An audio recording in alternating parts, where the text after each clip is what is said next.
This is day 364 of solving the Rubik's Cube blindfolded every single day until I break the national record.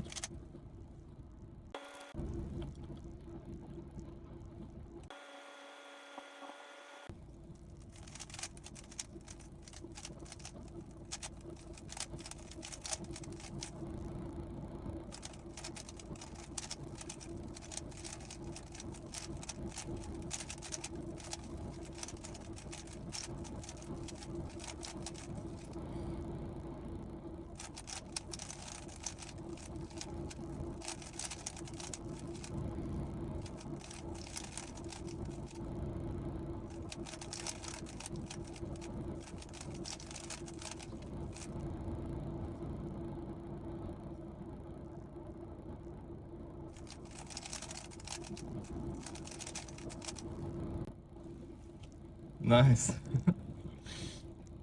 I got stuck on the last corner piece, which was like this.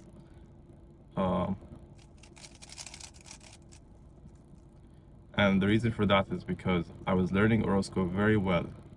And I was like, how should I execute this, Orozco or OP? And I forgot how to do it in OP because I'm learning Orozco. So, but anyways, 119.